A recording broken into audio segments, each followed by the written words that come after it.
Mais de 440 personalidades de diferentes países publicaram uma carta pública no jornal americano The New York Times contra as sanções americanas em relação a Cuba. Entre os participantes estão a deputada federal Gleisi Hoffmann, o compositor Chico Buarque e o ex-presidente da República, Luiz Inácio Lula da Silva. O texto pede que Joe Biden retire bloqueios criados pelo antecessor Donald Trump. Em meio à pior crise econômica em décadas e ao aumento de mortes por Covid-19 desde o início dessa pandemia, milhares de pessoas saíram às ruas em Havana há 2 semanas para pedir remédios, comida e liberdade. Bruna Torlai, você começa essa. É muito impressionante que eles queiram que os Estados Unidos, que seguem aí o seu rumo, resolvam o problema de Cuba ter, a certa altura, virado uma ditadura socialista, né? Parece aquela criança, aquele adolescente que quer brincar de ser guerrilheiro, mas com o cartão de crédito do pai. Assim também não dá, né? Os Estados Unidos, eles, na verdade, com ou sem o embargo a Cuba, o problema de Cuba não é esse, o problema de Cuba é o regime. O regime socialista, ele é autodestrutivo, então ele vai fagocitando toda a sociedade, ele vai destruindo a produtividade, ele leva rumo ao fracasso qualquer um que enverede por esse caminho. Então, se esses 3 infelizes aí tivessem algum neurônio na cabeça, eles evidentemente estariam preocupados em condenar a ditadura comunista cubana, mas é claro que não, né? Mesmo porque parece que eles querem fazer o mesmo com o Brasil, fazer com que o Brasil fique tão na lama quanto Cuba, querendo voltar para o poder, que a única coisa que eles saberiam fazer para o Brasil é transformar numa desgraça como Cuba. Serrão, como é que você avalia essa carta e essa maneira que o Lula, o Chico Buarque e a Gleisi Hoffmann colocam o Brasil perante o mundo? Pois é mais um espetáculo de demagogia política daquilo que o Rodrigo Constantino já definiu em livro como esquerda caviar. Lamentável. O grande problema de Cuba é a ditadura comunista daquela ilha, é o regime socialista absolutamente fracassado, improdutivo, que não deu uma vocação econômica para a ilha perdida dos irmãos Castro.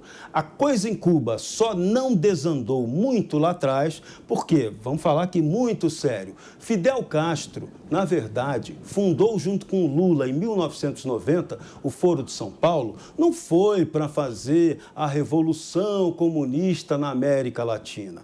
Na verdade, a intenção pragmática do Castro era ter apoio econômico. Então ele sabia que ali, tendo a sustentação do Brasil, o maior país da América Latina, e um apoio forte da Venezuela, de Hugo Chávez, com petróleo, isso poderia dar uma sobrevida como deu ao regime cubano. Só que a Venezuela desandou completamente e a esquerda, por incompetência de gestão e absoluto espetáculo de corrupção, perdeu o poder do Brasil. Então, Cuba ficou sem pai nem mãe. A China não tem interesse em criar qualquer apoio, dar qualquer apoio e sustentação a Cuba, que ali cria um problema muito próximo com os Estados Unidos. Então, Cuba hoje, o povo cubano hoje vive um problema, ele está largado absolutamente à própria sorte. Então, quando a gente tem brasileiros e alguns estrangeiros, socialistas fabianos,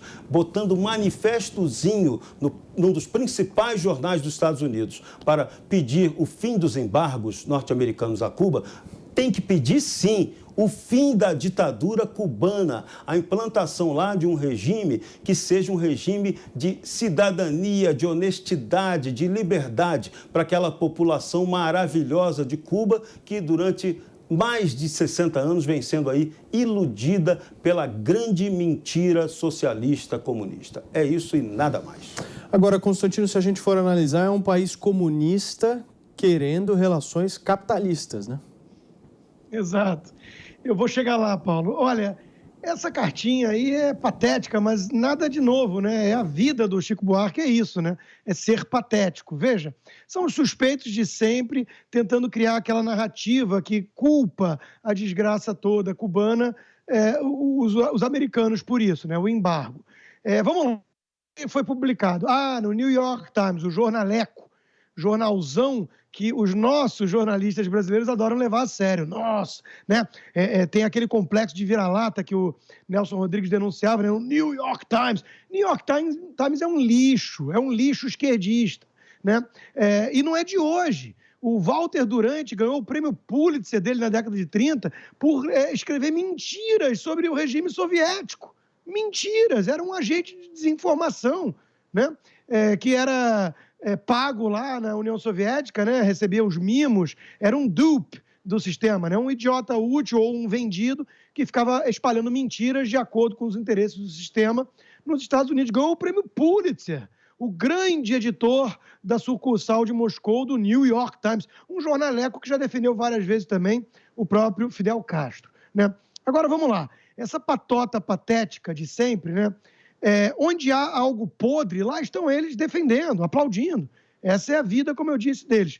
E você tocou no ponto-chave, Paulo. Vamos para pensar na lógica, que é a única coisa que nunca tem aí nessa turma, né?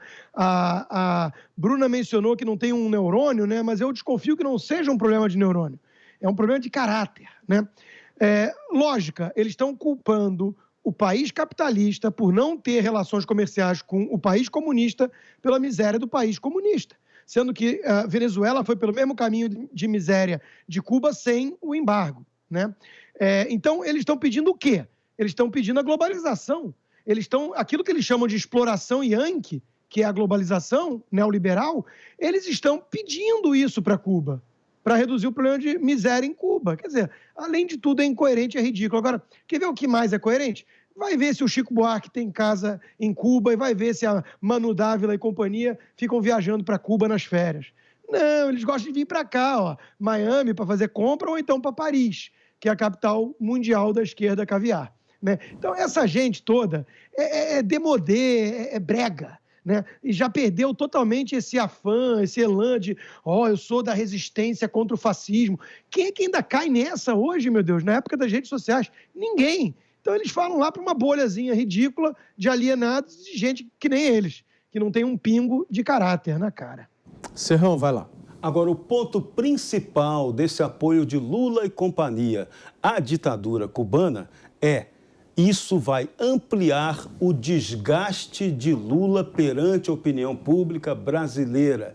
Ele é um corrupto condenado apoiando um regime ditatorial, um atentado contra as liberdades. Isso coloca Lula mais ainda de escanteio para ter qualquer viabilidade de ser candidato a presidente no ano que vem. Então, o PT, Cuba para Lula, é a tampa do caixão do político que desmoralizou a honradez. Um desejo para Lula?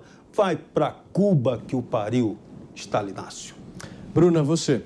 Agora, a gente tem que destacar também que o Joe Biden, ele justamente diante da violência, da truculência com que os ditadores cubanos atacaram as pessoas que estão se manifestando pedindo democracia, diante disso, ele justamente quis renovar os embargos. Por quê?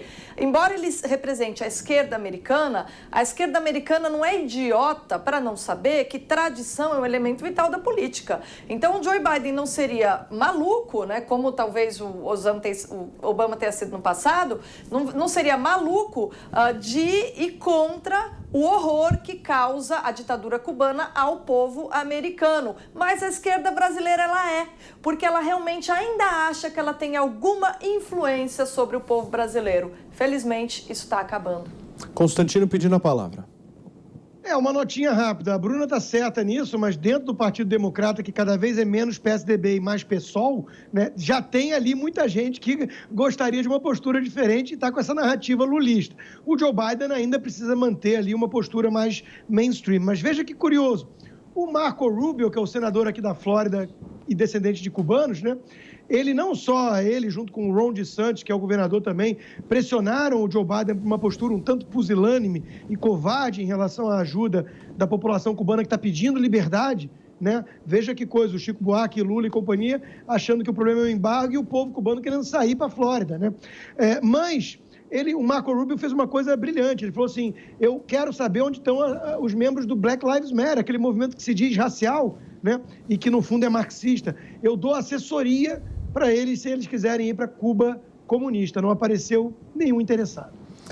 Bruna, para a gente fechar? Na verdade, justamente para se perceber que são todos movimentos coordenados que jogam no mesmo jogo, né? O Joe Biden, se ele tivesse de fato interesse em manter forte a tradição americana, nessa altura ele já teria aí se mobilizado para libertar o povo cubano, mas ele faz aquele jogo, né? Ele ao mesmo tempo não quer perder completamente a confiança da população, então ele renova os embargos e também não deixa de ouvir, assim, né, e ficar em cima do muro com relação à ala PSOL dos democratas, que os democratas virou ali uma sucursal dessa esquerda identitária mesmo. Mas ele também não vai ser maluco de correr o risco de ter uma impopularidade tamanha com o povo americano que se choca com a ditadura cubana.